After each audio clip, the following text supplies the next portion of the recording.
Lord, though I feel the darkness come, I will not fear. You ransom me with blood. As we take a look at Ruth chapter 3, what we see going on is hope is being rekindled. As we look back, Naomi and Ruth returning to Bethlehem. Naomi is bitter, she is jaded, she is turned against the Lord, or at least proclaiming that he is turned against her. Bitterness has taken root. However, we start to see hope being rekindled. We saw that as Naomi discovers who has been kind to Ruth, Boaz, their relative, someone who can redeem them, she begins to have hope. And as chapter 3 moves on, Ruth goes to Boaz and requests basically marriage. She proposes to him in what we would consider a bizarre custom, and he says yes. However, there's one still in the way, that he has rights before I do to redeem Elimelech's property, and so Boaz will take care of it. And by the end of the chapter, we see Naomi saying, "Take heart, my daughter, do not worry. He's going to see that the matter gets finished." And so where she started out in bitterness, now she has embraced hope. She has seen that there is hope going on. Now, what I chose to do with this, with the youth, is to turn it to talk about dating, because we see a really bizarre custom in Ruth chapter 3 where Ruth goes to Boaz and uncovers his feet from his robe. They would have worn long flowy things, not shirts and pants like we do, and she uncovers his feet and lays down.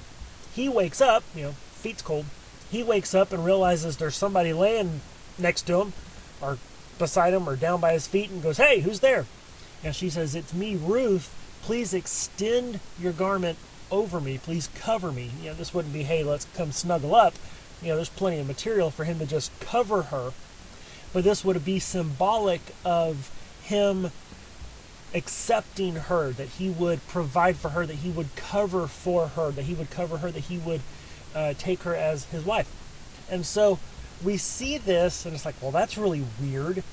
But you think about what we do in our culture, the way that we date, that we couple, that we find people. And we kind of talked with youth. I did a little survey on different things about the opposite sex and attractions and why and how you pick someone and why you go on dates and what you're looking for during a date.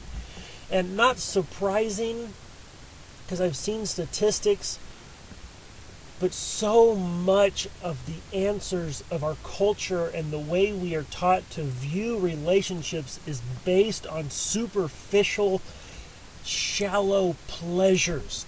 Many times to where the other person is nothing more than a toy for us to play with.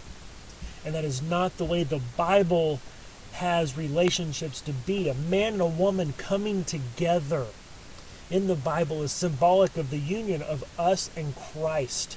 And we take this thing and we turn it into a recreation, into a pursuit for enjoyment.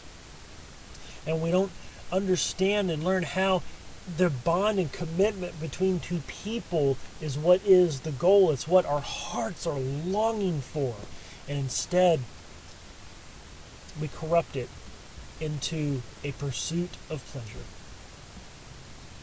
But what we see going on here with Ruth and with Boaz is an example of what Christ does for us.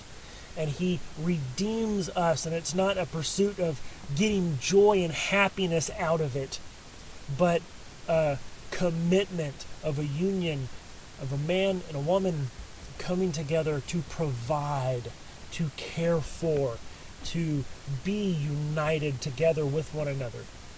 We as a culture, as a society, and even as a church, need to rediscover what biblical dating, courtship, relationship, whatever you want to call it, how it works, what it's about, and how we can train our young people to think like that instead of seeking a toy to play with. Every time I feel the walls close in, you cover me and breathe life in me again. Lord, though I feel the darkness come, I will not fear. You've ransomed me with blood.